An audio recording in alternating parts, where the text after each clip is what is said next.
Oh, can I bring up something crazy that I just thought about? Go ahead. I watched a video today. Do you know what jury nullification is? Jury nullification? Yeah, let's just swing the gate where real you fast. can just say the whole jury's fucking no good? No. The whole new jury? No. So essentially, the way I read it or saw it, there's a catch-22 in the law. So a jury can never be found guilty for making the wrong decision is one of the rules. So if they, I mean, I get that because like I get what you're saying is like the shit, like they have to make a decision based on what facts they have, right? But like they can't be held accountable. Later, like, they're not going to go to jail for wrongly convicting somebody. Yeah, I think that's fair. Okay, I would say that seems fair. And you can't try somebody twice for the same crime, right? Double jeopardy laws. Exactly. Yeah. So I saw an Ashley Judd movie about that where she was able to kill her husband because she was already convicted of killing her husband. Right. I don't think that actually works that way, but go ahead. Yeah, but you can't be tried for the same thing. Like, I mean, that would be a different murder. So if you were tried, convicted for a 2012 murder compared to a 2015 murder. Okay, see? You're right. You just discovered the truth about that movie. That fucking movie was a lie. That Ashley Judd movie was a bunch of bullshit. The whole thing's different crime scene, different everything. Anyway, back to what I was saying, jury nullification though, from what I understand of it, because a jury can't be held accountable for their decision and there's no double jeopardy.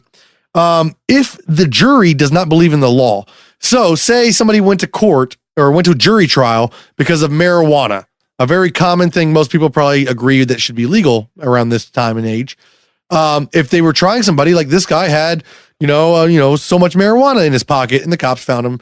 Here's the facts. Here's the pictures, this and that. The jury could in fact say, yes, we find him completely guilty of having marijuana, but yet we don't agree with the law. So we're all going to vote not guilty and let him off.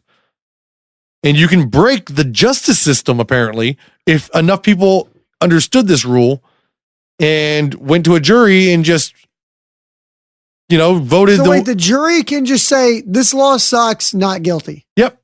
Yeah, because again, there's no penalty for that. I mean, they do have all the power. All you do is get the 12 people to say the same thing. Right? Exactly. I mean, that's the hard part. People. All 12 people have to agree to this law is stupid. Yes, he did it, but this law is stupid and it shouldn't be a crime. So, I mean, they use. Well, could they do that? No, literally, I just machete fucking killed a child predator.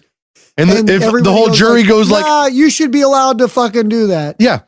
It's happened a couple times. So like in the North, back during the Civil War, as an example, when escaped slaves would get to the North, technically that was against the law for them to run away, but the North would not prosecute them.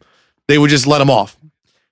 In the South, and another example would be lynch mobs. So if a lynch mob went and hung somebody, yeah, it's against the law to murder, but yet the courts or the jury just goes no, we find it acceptable. And they just ignore the law. Yeah. So that is always a possibility. If enough people knew about it, you could just circumvent law and judge people appropriately. I don't know. I don't know if it's better or worse knowing that. I think it's pretty cool. I did hear that knowing that will never let you get on a jury. If you have jury coming up next week and they go have you ever heard of jury nullification? And you go yeah, I know all about it. They're going to be no, get out of here.